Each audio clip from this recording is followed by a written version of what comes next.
हे देवतारा दिलમાં વાત્સલ્યના ઝરણા ભર્યા. હે નાથ તારા નયનમાં કરુણા તણા અમૃત ભર્યા.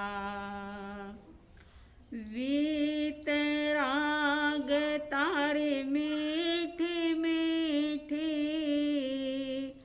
વાણીમાં જાદુ ભર્યા.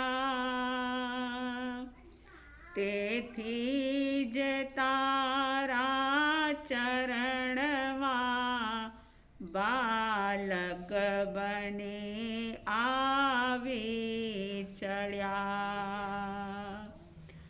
જેના ગુણોના સિંધુના બે બિંદુ પણ જાણો નહીં, પણ એક શ્રદ્ધા દિલમહી કે નાથ સમ કોઈ છે નહીં. જેના સહારે ક્રોડો તરિયા મુક્તિ મુજ નિશ્ચય સહી.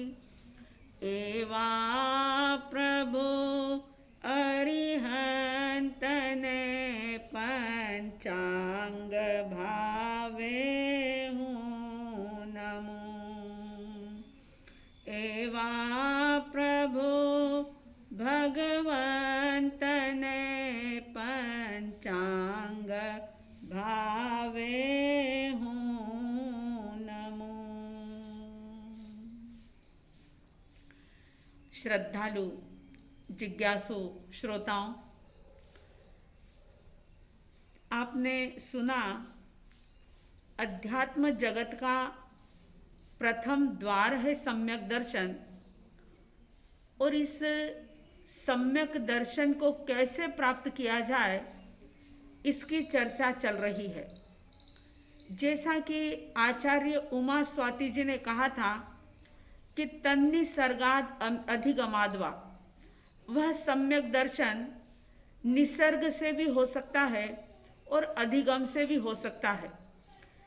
इसी के संदर्भ में आज हम और भी कुछ बात करेंगे.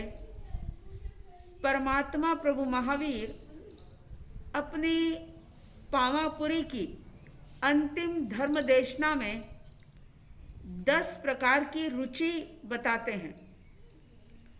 जैसा कि आप जानते हैं कि नदियाँ टेढ़े मेढ़े अलग अलग रास्तों से गुजर करके समंदर के अंदर मिल जाती है, ठीक इसी प्रकार से भव्य जीव अलग अलग प्रकार के रास्तों से चल करके अलग अलग प्रकार से साधना आराधना करके सम्यक दर्शन को उपलब्ध करते हैं, प्रकट करते हैं और वे मोक्ष को प्राप्त करते हैं. 10 प्रकार की रुचि बताई.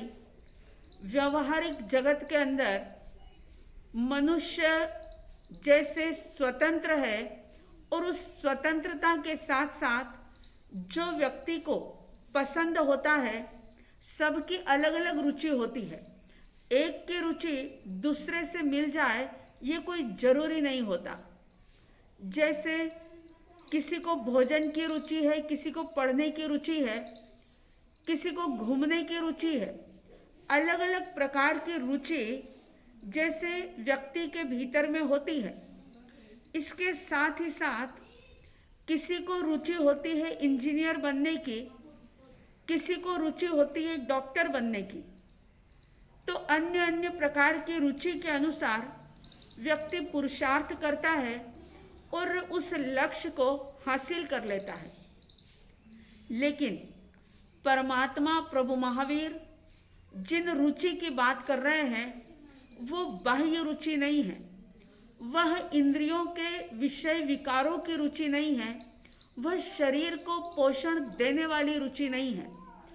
वो रुचि अध्यात्म जगत से संबंधित है और उन रुचि के आधार पर व्यक्ति अपने भीतर में रहे हुए संकित को, सम्यक दर्शन को प्रकट कर लेता है।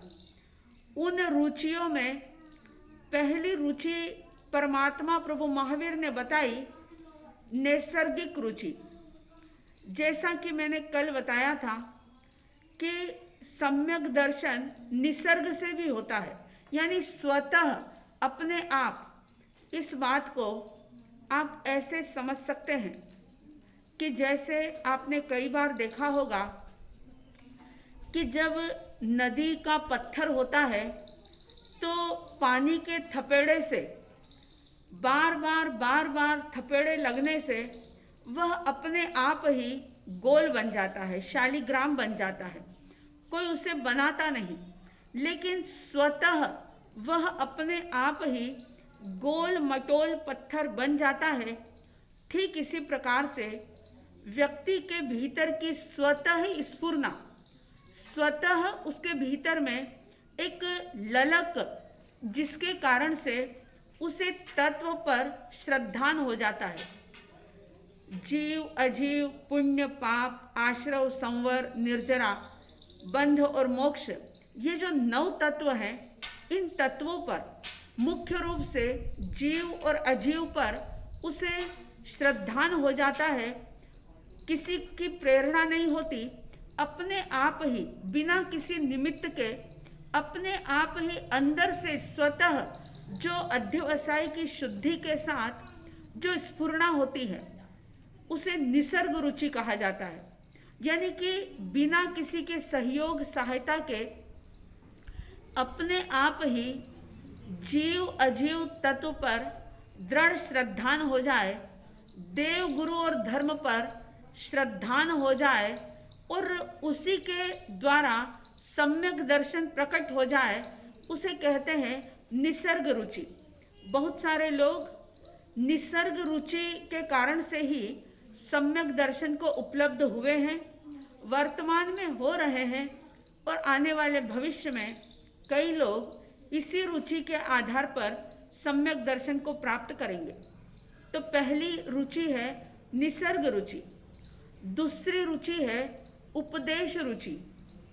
उपदेश रुचि का मतलब यह है कि जिनेश्वर परमात्मा की धर्म देशना को सुनकर के या कोई वीतरागी अल्प कषाई साधु साध्वी भगवंतों के उपदेश को, उनके धर्म देशना को सुनकर के, उपदेश को सुनकर के जो भीतर में रुचि जागे और उससे जो तत्व का श्रद्धान हो, उसे कहते हैं उपदेश रुचि के द्वारा होने वाला सम्यक दर्शन। इसी को यानी उपदेश सम्यक दर्शन भी कहा जाता है, निसर्ग सम्यक दर्शन भी कहा जाता है। चाहे किसी भी तरीके से सम्यक दर्शन उपलब्ध हो, लेकिन ये बात तय है कि जिस भव्य आत्मा ने सम्यक दर्शन का स्पर्श कर लिया, एक बार जिसको श्रद्धान हो गया, निश्चित रूप से उसके भव भ्रमण सिमट जाते हैं। 3 भव, 5 भव, 15 भव में या ज़्यादा से ज़्यादा अर्ध पुद्गल परावर्तन में वो जीवात्मा निश्चित रूप से मुक्त हो जाती है। तो कुछ लोग ऐसे हैं जो निसर्ग सम्यक दर्शन के द्वारा आगे बढ़ते हैं, कुछ लोग ऐसे हैं जो उपदेश सम्यक दर्शन के द्वारा, यानी किसी के उपदेश को सुनकर के फिर उनको ऊहापोह होती है, फिर उनका चिंतन मनन होता है और उसके आधार पर उनके भीतर में दृढ़ श्रद्धा का भाव पैदा होता है, यानी कि श्रद्धान होता है जीव अजीव आदि तत्वों पर, देव गुरु और धर्म पर, और उसी के आधार पर उनके अध्यात्म की यात्रा आगे बढ़ती है। फिर तीसरी रुचि बताते हैं आज्ञा रुचि। बहुत सारे लोग ऐसे हैं जिनको सूत्र आदि या उपदेश आदि नहीं मिलता, लेकिन उनके मन में वीतराग परमात्मा के प्रति या सतगुरुदेव के प्रति ऐसी श्रद्धा होती है कि वे उनकी आज्ञा में ही रहना चाहते हैं, अपनी बुद्धि का उपयोग नहीं करते, तर्क वितर्क में नहीं पड़ते, समर्पण का मार्ग अपनाते हैं और इस बात को रोम रोम में रमा लेते हैं। आणाय धम्मो, यानी हमारे लिए आज्ञा ही धर्म है।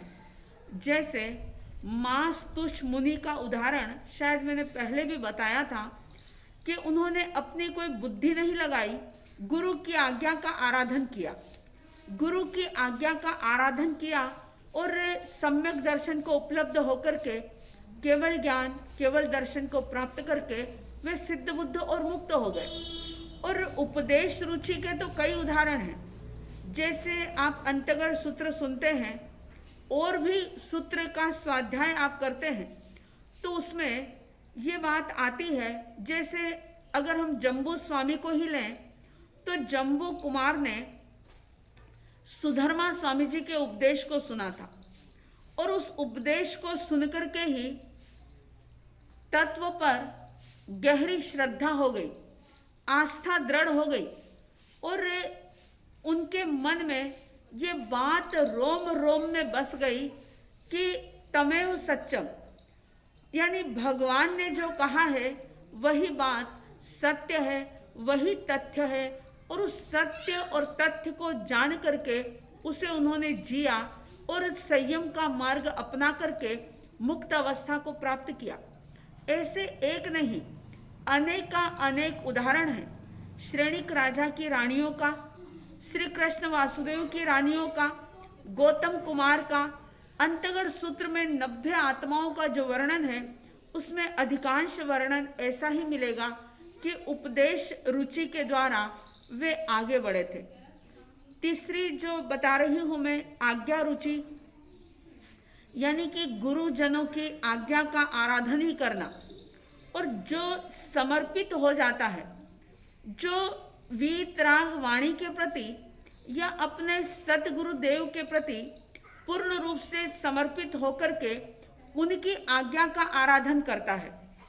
जब भीतर में सहजता सरलता हो तो फिर तत्व पर श्रद्धान आज्ञा के आराधन से हो जाता है, क्योंकि वहाँ तर्क पैदा नहीं होता, वहाँ किसी प्रकार का कुतर्क नहीं होता, किसी भी प्रकार का कोई क्वेश्चन नहीं आता, बस आज्ञा का आराधन करना है और आज्ञा का आराधन करते करते जो गुरु ने आज्ञा दे दी, बिना अपना दिमाग लगाए आज्ञा को ही जो धर्म मान लेता है तो बहुत कुछ संभावना है कि उस आज्ञा रुचि के कारण से उस व्यक्ति को सम्यक दर्शन की प्राप्ति होती है और फिर उसकी अध्यात्म की यात्रा तेजी से आगे बढ़ती है।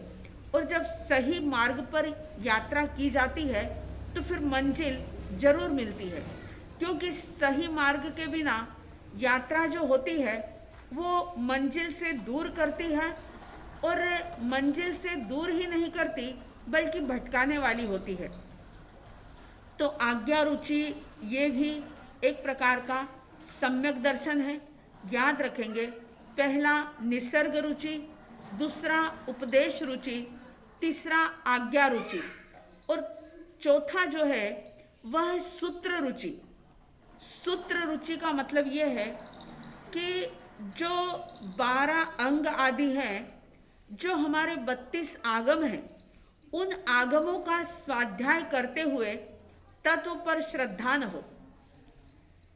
उपदेश नहीं सुना, आज्ञा का आराधन भी नहीं हुआ, लेकिन स्वाध्याय करते करते, शास्त्रों को पढ़ते पढ़ते उसमें लिखी गई बात के गूढ़ रहस्य को ढूंढना, उस पर चिंतन और मनन करना और उस चिंतन और मनन से जो प्राप्त होता है सम्यक दर्शन, वह सूत्र रुचि कहा जाता है। तो बहुत सारे लोग जो सूत्र रुचि के मार्ग से आगे बढ़ते हैं, जैसा कि मैंने शुरू में ही बताया कि मार्ग अलग अलग हो सकते हैं, लेकिन मंजिल सबकी एक होगी। जैसे नदियाँ अलग अलग रास्ते से गुजर करके समंदर में मिल जाती है, इसी प्रकार से अलग अलग प्रकार के लोग अलग अलग प्रकार से सम्यक दर्शन को प्राप्त करके अध्यात्म की यात्रा करते हैं और अपने लक्ष्य को यानी मुक्त अवस्था को वे प्राप्त करते हैं। तो चौथा जो है वो है सूत्र रुचि, यानी स्वाध्याय करते करते, आगमों का अध्ययन करते करते, उनके गूढ़ रहस्यों पर चिंतन करते करते तत्व पर श्रद्धान हो जाता है। और तत्व पर जब श्रद्धान होता है तो सम्यक दर्शन अपने आप ही प्रकट हो जाता है। यानी कि तत्व पर श्रद्धान होना और सम्यक दर्शन होना ये दो घटना नहीं है, ये एक ही घटना है कि जैसे ही तत्व पर श्रद्धान होता है कि बस सम्यक दर्शन प्रकट हो जाता है। यानी एक सिक्के के दो पहलू हैं, तत्व पर श्रद्धान होना या सम्यक दर्शन होना, कुछ भी कह सकते हैं। जैसे ही सम्यक दर्शन हुआ, तत्व पर श्रद्धान हुआ, और तत्व पर श्रद्धान हुआ, वैसे ही सम्यक दर्शन हुआ। तो चौथी रुचि जो है वो सूत्र रुचि, और पांचवी रुचि बताते हैं बीज रुचि। जैसे आप देखते हैं कि एक बीज को अगर बोया जाए तो वह बीज अपने साथ सैकड़ों बीज को पैदा कर लेता है। ठीक इसी प्रकार से कुछ प्रतिभा संपन्न लोग ऐसे होते हैं कि जो एक ही पद को या एक ही वाक्य को सुनते हैं, लेकिन उनकी बुद्धि, उनकी मेधा इतनी तीव्र होती है, इतने प्रतिभा से संपन्न होते हैं कि एक पद को सुनकर के सैकड़ों पदों का ज्ञान वे प्राप्त कर लेते हैं। जैसे आपने देखा होगा कि अगर पानी से भरा हुआ कोई बर्तन है, कोई भगोना है या कोई बाल्टी है जो पानी से भरी हुई है, अगर उसके ऊपर कोई एक तेल का बिंदु डाल दे तो वह तेल का बिंदु पूरे इसमें फैल जाता है। तेल की बूंद एक डाली, लेकिन जैसे वो पूरे के अंदर फैल गया, ठीक इसी प्रकार से एक पद सुना और पूरा ज्ञान हो गया। जैसे गणधर होते हैं, परमात्मा सिर्फ एक सूत्र देते हैं, उपन्नैवा विघ्नैवा ध्रुवैवा, यानी उत्पात व्यय द्रव्य युक्तम सत। और जैसे ही गणधर इस त्रिपदी को सुनते हैं कि द्वादशांगी की रचना हो जाती है। यानी इतनी तीव्र प्रतिभा के धनी होते हैं, इतनी तीव्र उनकी मेधा शक्ति होती है कि जिसे तेल रुचि भी, यानी तेल का उदाहरण देकर के भी बताया जाता है, जिसे बीज रुचि नाम दिया गया है। तो 10 प्रकार की रुचि में हमने 5 प्रकार की रुचि की बात करी। याद रखेंगे आप, निसर्ग रुचि, दूसरी उपदेश रुचि, तीसरी आज्ञा रुचि, तीसरी आज्ञा रुचि, चौथी जो है वह सूत्र रुचि, और पांचवी जो है वो बीज रुचि। इस प्रकार से अपने आप में देखें कि हमारे भीतर में कौन सी रुचि प्रकट हो रही है। अगर नहीं हो रही है तो उसके लिए पुरुषार्थ करें। अगर निसर्ग से प्राप्त नहीं हो रहा है, स्वतः कुछ अध्यवसाय की शुद्धि नहीं हो रही है, तो सतगुरुओं के सानिध्य में जाएं। अगर वैसा भी योग नहीं मिल रहा है तो घर बैठे ही उनकी वाणी को सुने, उस पर चिंतन मनन करें, अपनी प्रतिभा का प्रयोग करें और ये सोचें कि इस जीवन के अंदर अगर सम्यक दर्शन प्राप्त नहीं किया तो फिर वापिस वही जन्म मरण का 84 लाख जीवा योनि का जो चक्र है वो उसी प्रकार से चलता रहेगा, और ऐसी अनादि काल की यात्रा जो चल रही है उस पर विराम नहीं लग पाएगा। तो पुरुषार्थ करें, अभ्यास करें और जांचें, देखें अपने आप को कि मेरे भीतर में कौन सी रुचि पैदा हो रही है। अगर नहीं हो रही है तो शास्त्र का स्वाध्याय करें, एक पद या कोई भी एक वाक्य लेकर के उस पर चिंतन मनन मंथन करें। अगर मंथन करेंगे तो जरूर मक्खन की प्राप्ति होगी। मंथन से मक्खन अवश्य मिलता है। मंथन करें और ये बात बिल्कुल तय कर लें कि बिना सम्यक दर्शन के कोई भी साधना सिद्धि को दे नहीं पाएगी।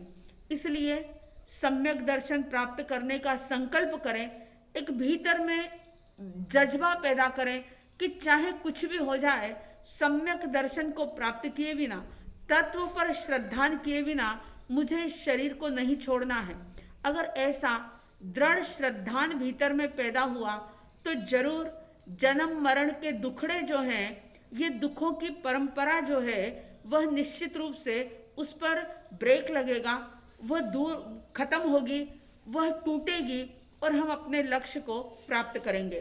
तो आप सबके भीतर में इन रुचियों को सुन करके इसी प्रकार की रुचि पैदा हो, क्योंकि घूमने फिरने की, खाने पीने की, पहनने ओढ़ने की, अच्छा घर बनाने की, अच्छा फर्नीचर बनाने की, बाहर की उपलब्धियों की रुचि जो है वह कई भवों में की, और पुण्य के प्रताप से उस रुचि के अनुसार काम भी हो गया, लेकिन उससे अध्यात्म की यात्रा प्रारंभ नहीं हुई। तो बाहर की रुचि के से थोड़ा अलग हट करके भीतर की रुचि जगाएं, सम्यक दर्शन प्राप्त करने का जज्बा आप सबके भीतर में जागे। ऐसी साध्वी द्वय की तरफ से हार्दिक हार्दिक शुभ मंगल कामनाओं के साथ जय प्रभु महावीर, जय गुरु आनंद।